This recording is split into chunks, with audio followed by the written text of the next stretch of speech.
사도행전 2장 42절입니다. 네, 앞에 있으니까요. 또 성경 찾으셔서 읽으시면 더 좋고요. 앞에 보시고 함께 한 목소리로 같이 읽어보도록 하겠습니다.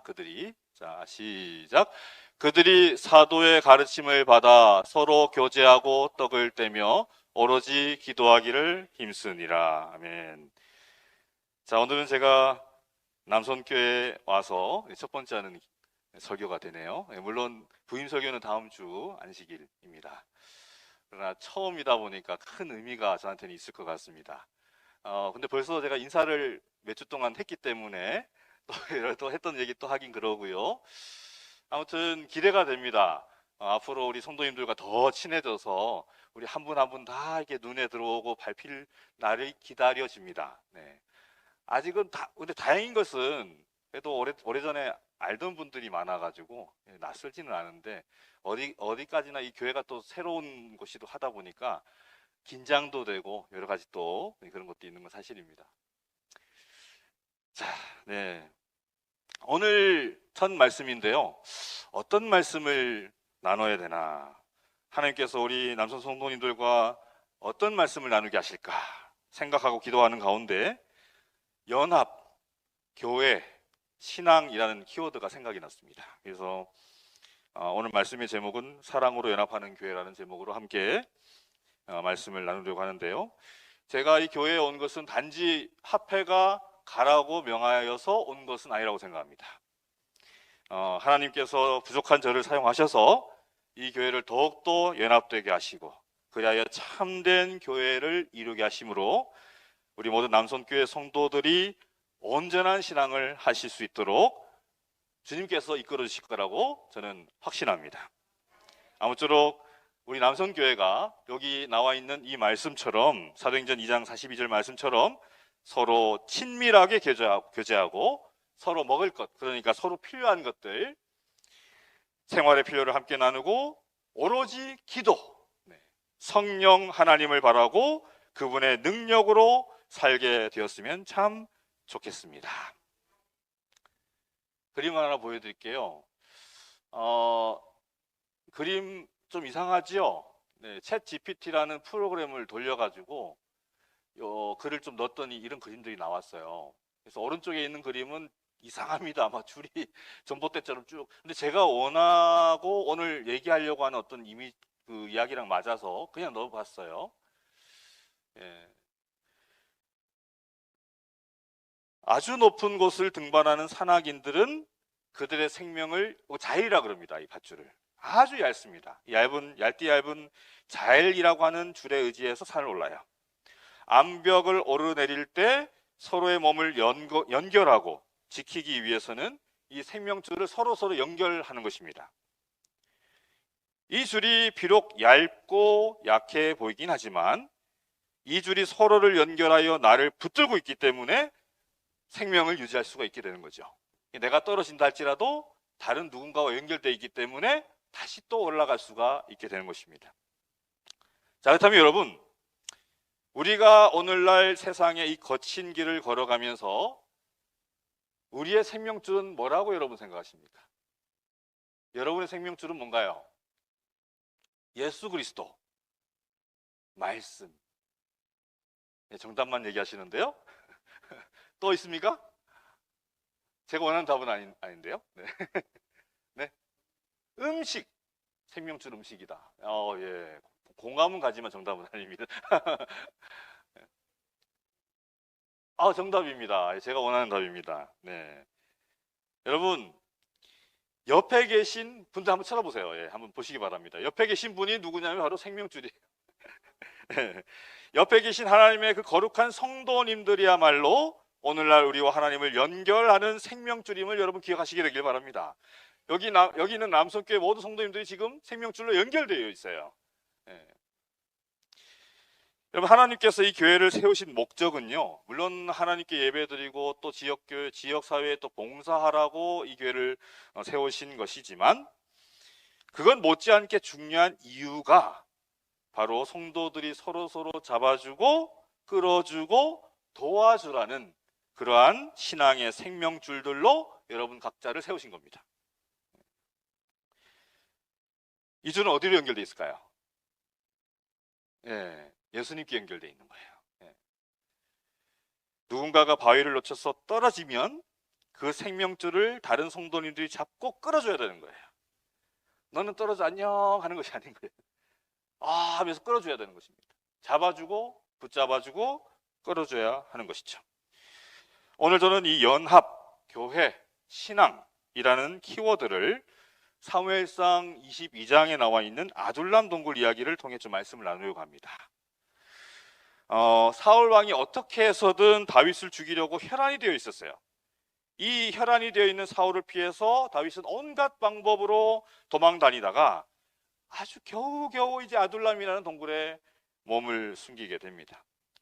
근데 놀라운 일이 일어나죠. 사무엘상 22장 1, 2절을 함께 보도록 하겠습니다. 제가 읽어드릴게요. 그러므로 다윗이 그곳을 떠나 아둘람 굴로 도망하매 그의 형제와 아버지의 온 집이 듣고 그리로 내려가서 그에게 이르렀고 환난당한 모든 자와 빚진 모든 자와 마음이 원통한 자가 다 그에게로 모였고 그는 그들의 우두머리가 되었는데 그와 함께 한 자가 400명 가량이었더라. 이 아둘람 동굴은 사해 바다가 눈에 보이는 광야에 있는 석회암 동굴이라고 합니다.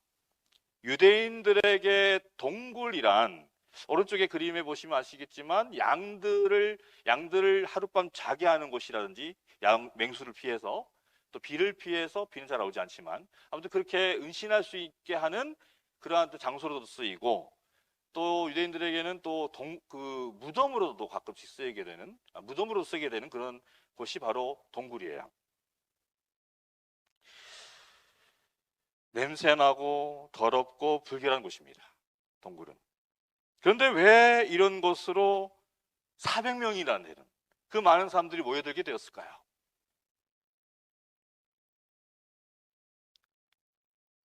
모인 사람들을 보니까 다 하나같이 인생의 오르막길과 내리막길을 헤매느라고 상처받고 괴로운 인생들이에요. 환난당하고 빚지고 마음이 원통한 자들이 그곳으로 다 모여들었습니다. 사실 그렇죠. 세상에서 잘 나가는 사람들, 부족함 없이 살아가는 사람들, 잘 살아가는 사람들이 왜 이러한 곳으로 왔겠어요? 그러니까 여러분, 이 동굴이라는 곳도 이 환경도 열악하기 짝이 없는데 냄새나고 축축하고 그런데 주변에 그 모인 사람들까지 다 어떤 사람들이에요? 상처받은 사람이에요. 상처받은. 여러분, 이 상처라는 것은 참 위험한 겁니다. 상처는 참 위험한 거예요. 이 상처들이 제때에 치료가 되지 않으면 그것이 또 다른 사람에게 상처를 주는 독이 되기도 합니다. 이 상처가 남에게 상처를 주는 독이 되기도 한다는 거예요. 아, 나 상처 많아. 나 억울해. 나 힘들어. 그런 생각이 있으시다면 자기도 모르게 어떻습니까? 나도 모르게 다른 사람에게 상처를 또 줘요. 그러니 동굴의 모습이 어떠했겠습니까? 동굴의 환경이 어떠했겠습니까? 그 상처 많은 사람들이 모여서 파티라도 즐겼겠어요? 아니죠. 서로 내 얘기 좀 들어줘. 내가 이렇게 억울한 일을 당했어.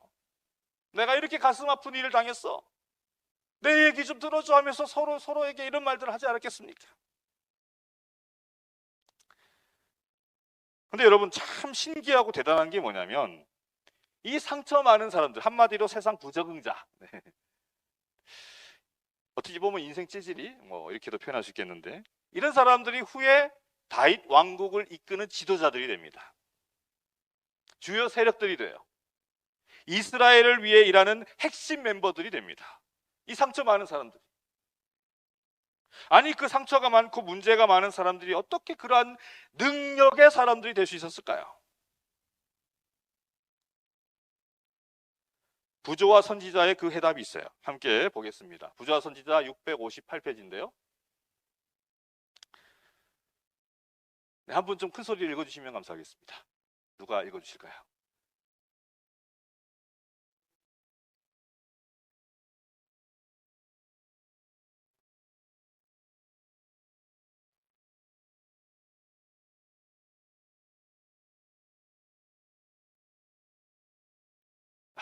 아멘이죠? 그러니까 여러분, 이 아둘람 굴은 더 이상 고통과 상처의 공동체가 아닌 위로와 치유의 공동체가 된 거예요. 여러분, 우리의 이 교회, 우리 남선교회와 우리 교회와 여기 아둘람과는 공통점이 있습니다. 뭘까요? 어떤 공통점이 있을까요? 네? 네? 사랑이 있어요. 모여 있어요. 어떤 사람들이 모여 있을까요? 아, 그렇죠. 정답이에요. 상처받는 사람들이 모여 있어요. 교회도 상처받는 사람들이 모여요. 교회 보면 어때요? 교회는 세상이 뭐 세상에서 아무 부족함 없는 뭐 그런 분들도 있습니다. 잘 사시는 분들도 있어요. 그러나 보통 다 어때요? 다 마음에 상처가 있고요. 어떤 고통이 있고요. 슬픔이 있는 분들이 교회로 와요. 근데 여러분, 차이점도 있습니다. 교회와 아둘람의 차이. 어떤 걸까요? 어떤 차이점이 있을까요? 공통점은 상처받은 사람들이 모였다는 거고요. 차이점은 네? 이해관계. 이해. 또요.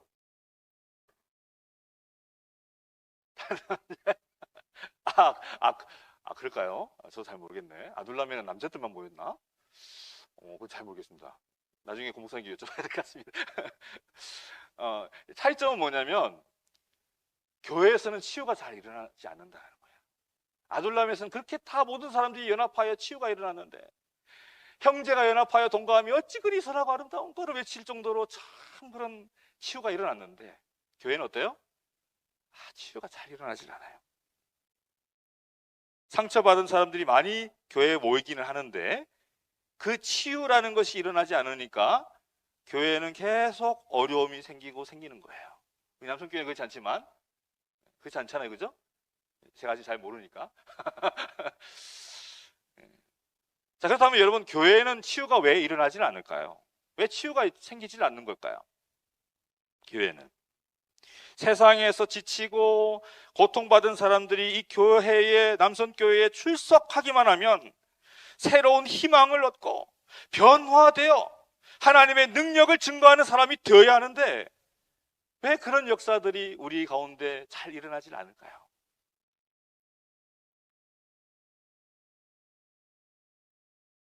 왜 그런 것 같습니까?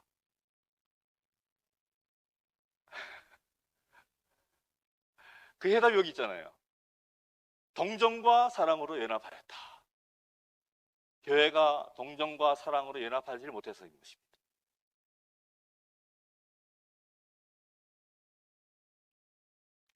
세상적인 높고 낮음, 세상적인 어떤 가치들, 그런 것들이 교회에 들어와 있는 거예요. 아무쪼록 우리 남선교회는 오직 치유만이 일어나는, 회복이 일어나는 그러한 교회가 되기를 축원합니다. 그리고 이 치유의 공동체가 되기 위해서 우리 교회 안에서 세상적인 어떤 그러한 모습이나 혹시나 들어와 그런 어떤 안 좋은 것들이 이 교회에 들어와 있지는 않은지, 변질된 신앙의 모습이 있지는 않은지 여러분 스스로 한번 주의를 한번 돌아보시게 되길 간절히 바랍니다. 사무엘상 19장을 보면요, 좀 돌아가서 19장을 보게 되면 다윗이 사울을 피해서 라마 나요시라는 곳으로 숨어요. 라마 나요스는 선지자 사무엘이 있던 곳이었습니다. 사울이 그 사실을 알았어요. 다윗이 신 라마 나요스로 갔구나. 그래서 다윗을 잡아오라고 하면서 전령들을 보냅니다. 군사를 보낸 거죠. 그랬더니 어떻게 되었을까요? 무슨 일이 일어납니까? 그 다윗을 잡으러 온 사람들이, 칼을 차고 온 사람들이 어때요? 성령을 받습니다. 예언을 합니다. 그러니까 사울 왕이 다윗 잡아오라고 보냈더니 그 사람들이 다 성령에 감동받은 거예요. 오른쪽에 있는 것처럼 막 성령을 받은 거예요. 이게 다 챗 GPT로 만든 거예요. 라마 나요스에서 좀 이렇게 기뻐하는 군사들을 좀 그려줘 했더니 이렇게 그려줬어요. 요즘 좋은 세상이에요. 함부로 어디서 이런 그림 다운받아 오면 온라인상 나가면 다 걸리거든요. 근데 이런 것들이 있기 때문에 걸릴 일이 없습니다. 그리고 그림도 너무 좋죠? 예, 예. 이게 세상에 하나밖에 없는 그림입니다. 자, 아무튼 그렇게 돼요. 성령에 감동받았어요. 더군다나 19장 20절을 보니까 선지자 무리에 예언하는 것과 사무엘을 볼 때 그들이 변했다라는 겁니다. 사무엘을 보았더니, 선지자들을 보았더니 그들이 변했다는 거예요. 그 공동체의 아름다운 모습을 보고 느끼고 또 경험하면서 그들이 사울의 영향력에서 어디에 영향력으로 간 거예요?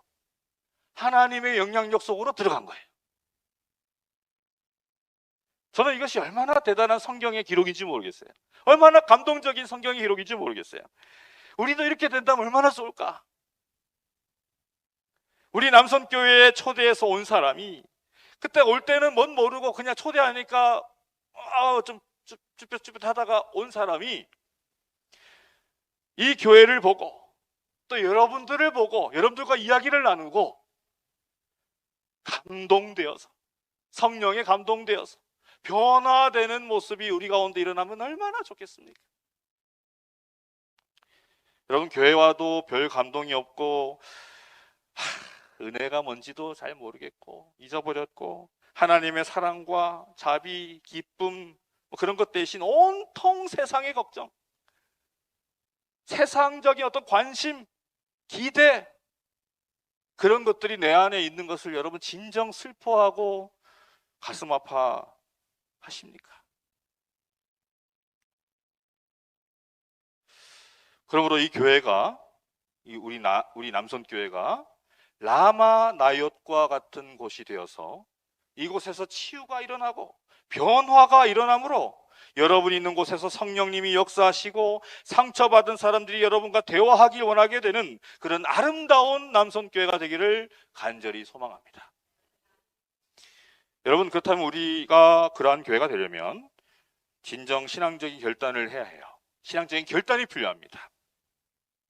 뭘 결단해야 될까요, 근데? 뭘 결단해야 되겠습니까? 저는 그걸 오늘 2가지 정도 말씀을 좀 드리려고 하는데요. 우리가 어떤 신앙적인 결단을 해야 하나? 첫 번째입니다. 첫 번째는 바로 하나님의 영향력 아래로 들어가야 한다라는 거예요. 치유받고 변화되기 위해서는 하나님의 영향력 아래로 들어가야 하는데, 우리가 여러분 보통 변화를 추구하고 변화되기 원해서는 뭘 우리가 바꾸려고 노력합니까? 습관? 예, 뭐예요 그게? 맹모 삼천지교. 환경을 바꾸는 거예요. 맹자 어머니가 어떻게 했어요? 아이의 교육을 위해서 계속 이사 다녔잖아요. 환경을 바꿔줬잖아요. 그러니까 우리는요, 뭔가 좀 변화되기 위해서는, 치유받기 위해서는요, 뭔가 환경이 변화되어야 치유가 일어나고 변화가 일어나는 줄 알아요. 근데 여러분, 사실 신앙에 있어서는요, 환경보다는 영향력이 중요합니다. 그 완벽한 환경이었던 에덴에서도요, 아담이 어떻게 했어요? 죄를 저질렀어요. 예수님은요, 그 열악한 광야에서도 사탄의 그 시험을 이겨내셨어요. 40일간 굶으셨는데 그 모든 것들을 다 이겨내셨어요. 오늘 본문에 보게 돼도요, 그 사울 왕의 악한 영향력 아래 있던 그 신하들, 그리고 다윗의 영향력 아래 있던 그 사람들, 아둘람 굴의 사람들, 여러분, 사울의 신하들의 환경은 어땠습니까? 황궁이에요, 그죠? 아마 부족함 없었을 거예요. 잘 살았을 겁니다.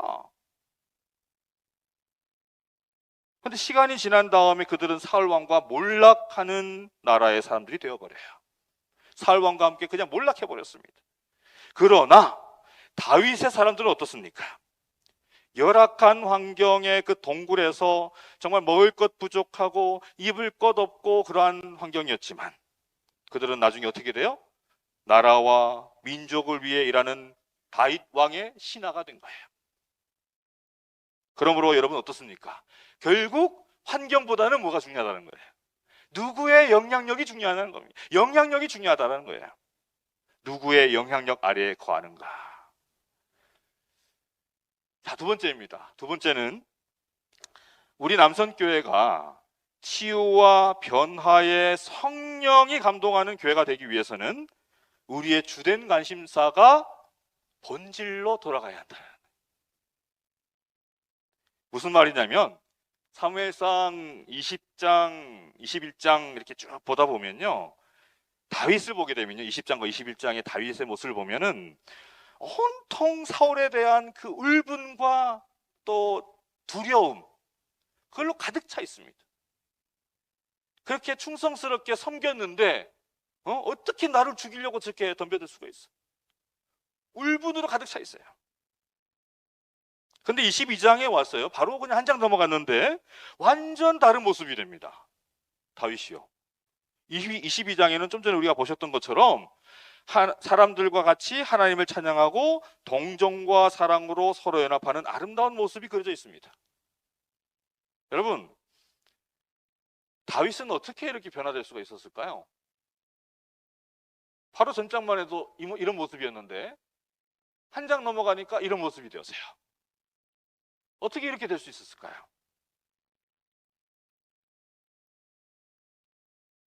그 계기가 어떤 것 같습니까? 어떤 계기였던 것 같습니까? 21장을 보면 돼요. 21장에 어떤 기록이 있냐면요, 블레셋 왕 아기스한테 가요. 기억나시나요? 그곳에서 다윗이 어떻게 합니까? 들켰어요. 자기가 골리앗을 죽였던 옛날 그 다윗이라는 걸 들켰습니다. 그래서 그 앞에서, 왕 앞에서 살려고 침을 수염에 그적거리면서 미친 짓을 해요.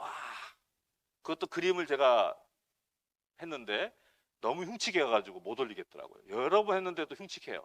왜 이러고 있어요. 그래서 못 올렸는데, 그 용맹하게 블레셋 장군 골리앗을 무찔렀던 다윗이에요. 사울은 천천, 다윗은 만만이라는 칭송을 받던 다윗이었습니다. 그랬던 다윗이 단지 살기 위해서 적진에서 침 흘리며 미친 척을 한 거예요. 다윗은 그 후에 한마디로 깨져버렸어요. 깨져버렸어요. 인간적인 욕심, 의미, 그 가치로 두었던 그런 것들이, 명예, 그런 것들이 뭐예요? 그 순간 다 깨져버린 거예요. 자기는 아무것도 아니구나, 난 아무것도 아니구나, 그냥 깨져버린 거예요. 사람은요, 여러분, 자기 주 관심사가 있는 곳에 상처가 있습니다. 자기 관심사가 있는 곳에 울분이 있어요. 또 그걸 잃어버릴까봐 두려움이 있어요. 한번 생각해 보세요. 여러분 가장 아끼는 것이 무엇인지 한번 생각해 보시고, 그것 때문에 두려움이 있는 거예요. 그것 때문에 고통이 있을 수가 있는 거예요. 저는 원래 외적인 것에 별로 신경을 안 씁니다. 옷도 있는 대로 입고 다니, 요즘엔 좀 신경 쓰는 편이긴 한데, 저희 아내가 알아요. 마음대로 입고 아무 때나 입고 다닙니다. 뭐 차도 별로 신경 안 쓰고요. 뭐 한마디로 뭐 좀 털털하다 해야 되나요? 그런 성격입니다. 제 인생에서 처음 차를 하나 장만했어요. 이 황금색 마티즈였는데, 아는 친구의 소개로 한 전도사님이 타고 다니던 마티즈를 이제 거금 150만 원을 주고 샀습니다. 그 전도사님이 얼마나 그 차를 깔끔하게 사용했던지 잔기스가 하나 없어요. 안에 그냥 깨끗했어요. 그러니까 저도 얼마나 처음에는 신경을 썼는지 매일 차를 닦았습니다. 매일 같이 닦았어요. 차가 작으니까 매일 닦을 수 있겠더라고요. 막 열심히 닦았습니다. 그러다가 한번 처음에는 이제 운전이 미숙하잖아요, 제가. 처음 차니까. 그래서 좀 가다가 이제 앞을 조금 박았어요. 조금 찌그러졌어요. 이거 어떡하지? 공업사에다 맡기려니까 살짝 기스 난 거니까 공업사에 맡기면 좀 돈 아깝고 그래가지고 스티커를 하나 샀습니다. 그래가지고 붙였어요. 말끔해요. 표시가 하나도 안 나. 그런데 한쪽만 붙어 있으니까 보기 안 좋아요. 그래서 왼쪽에도 붙였습니다. 양쪽이 이제 규정이 맞으니까 오, 좋다. 그러고 타고 다니다가 또 지나니까 또 어때요? 또 부딪힌 거예요. 또 기스가 팍 났어요. 또 붙였어요. 붙이니까 표가 안 나. 그래서 요즘 타고 다녔어요. 근데 계속 부딪혀가고 기스가 계속 나는 거예요. 그때부터 제가 어떻게 했을까요? 열심히 닦던 것도 안 닦기 시작했어요. 대충 타고 다니기 시작했어요. 그러다가 누군가가 이제 들이받고 내렸어요. 오, 어떻게 해요? 하면서 내렸어요. 그냥 가시라 했어요. 괜찮아요, 가세요. 그랬어요. 그러니까 제가 무슨 말을 하고 싶은 거냐면요, 마음이 있는 곳에 상처도 있다는 거예요. 제가 처음에는 그 마티즈 상처 안 나게 하려고 얼마나 조마심을 내면서 조금이라도 기스나면 이거 어떡하냐 그랬다니까요. 근데 나중에는 어떻게 해요? 마음이 멀어지니까 누가 와서 들이받아도 그냥 가세요 했어요.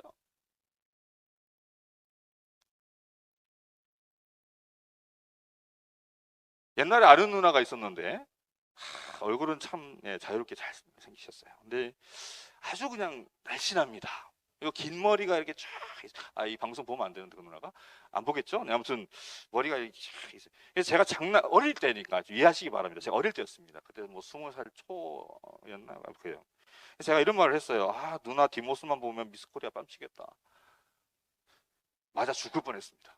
진짜 맞아 죽을 뻔했어요. 평소에 온순한 누나인데 그 말 듣더니 그냥 죽이려고 덤벼드시더라고요. 제가 잘못했죠. 저도 다른 건 상처 안 받습니다. 근데 목사님 배 나왔어요 하면 상처 받아요. 제가 옛날에 배가 없었거든요. 매끈했거든요. 근데 요즘에 점점점 배가 나오더니 어떻게 숨길 수가 없어요. 이제는 숨길 방법이 없어요. 계속 힘을 줄 수도 없고. 그러니까 무슨 말입니까 이 말들이? 마음이 머무는 곳에 상처가 있다.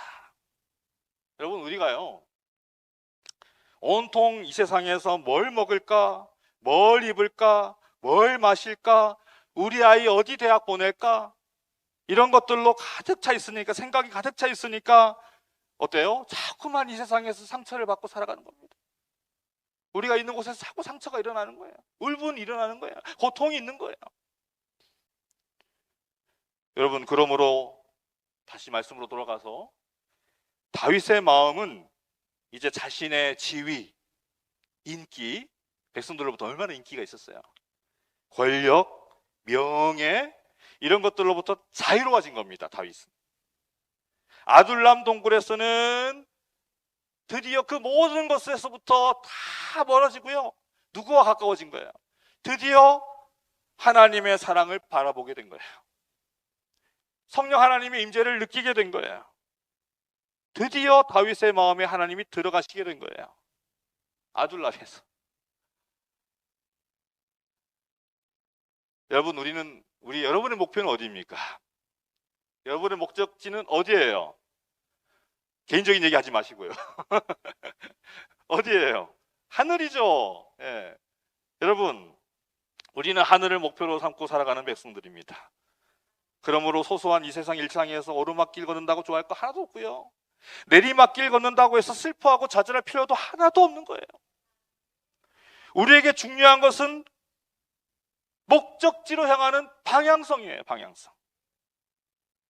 신앙한다 하면서도 너무 주변의 것들, 내가 예수 믿고 복 받아보자, 예수 믿고 성공해보자, 예수 믿고 잃어버린 건강 찾아보자, 예수 믿고 우리 아이 좋은 학교 보내자, 좋은 대학 보내자, 이런 데에만 마음을 쏟으니까, 이런 데에만 정신 팔려 있으니까 뭐가 있는 거예요? 자꾸만 우리에게 상처가 있는 거예요. 고통이 있는 거예요. 평안이 없어요.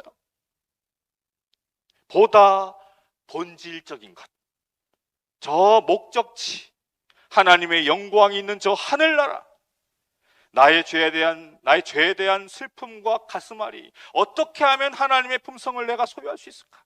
어떻게 하면 이 남선교회를 통하여 하나님의 영광을 드러낼 수 있을까? 어떻게 하면 나의 모습으로 사람들이 성령의 역사를 체험할 수 있게 할까? 이러한 본질적인 것들로 우리의 관심이 옮겨지게 될 때에 세상이 주는 그 고통과 두려움과 상처가 나에게는 아무 의미가 없는 것이 되는 것입니다. 여러분, 우리는 이 험한 세상에서 상처를 피할 길이 없어요. 매 순간 상처예요. 여러분, 아마 또 여기 오신 분들 표정은 다 괜찮으신데요, 상처 다 받고 오셨을 거예요. 그러나 하나님의 영향력 아래에 들어가게만 된다면 그 세상이 주는 상처는 내게 아무 의미가 없게 되는 거예요. 그까짓 것이 되는, 그까짓 것. 그리고 내 관심사가 세상의 그 무엇이 아닌 하나님의 영광, 하나님의 나라, 이 땅에 하나님의 사랑을 회복하는 것, 이러한 본질적인 것, 이런 것이 우리의 마음이 옮겨지게 될 때 더 이상 내 가운데 사로잡고 괴롭히던 그 모든 문제들이 다 해결이 되는 것입니다. 그리고 주님 주시는 기쁨과 행복이 넘쳐나는 거예요. 그리고 하늘로 향하는 방향을 온전히 잡게 되는 것입니다. 아무쪼록 부족한 저지만 우리 권 목사님과 함께 목양하는 가운데에 이 남성교회가 정말 그런 교회로 변화되었으면 좋겠습니다. 한 분 한 분이 다 회복되시고요, 한 분 한 분이 다 걱정거리가 하나도 없어지시고요, 여러분 방향이 다 하늘로 향하게 되었으면 좋겠습니다. 그래서 이 교회에 오는 많은 손님들과 모든 분들이 여러분들의 표정과 여러분들의 모습을 보면서 여러분과 대화를 통하여 그들의 삶이 변화되길 원합니다. 그들이 하나님을 받아들이게 되길 바랍니다. 이 교회가 더욱더 성장하기를 원합니다. 영적으로요, 크기가 아니라 더욱더 성장하고 발전해 나가는 우리 남성교회 성도님들의 삶의 본질적인 것들이 중심이 되시고 삶의 방향을 온전한 곳, 저 하늘로 향하길 간절히 바라면서 오늘 말씀을 마치도록 하겠습니다.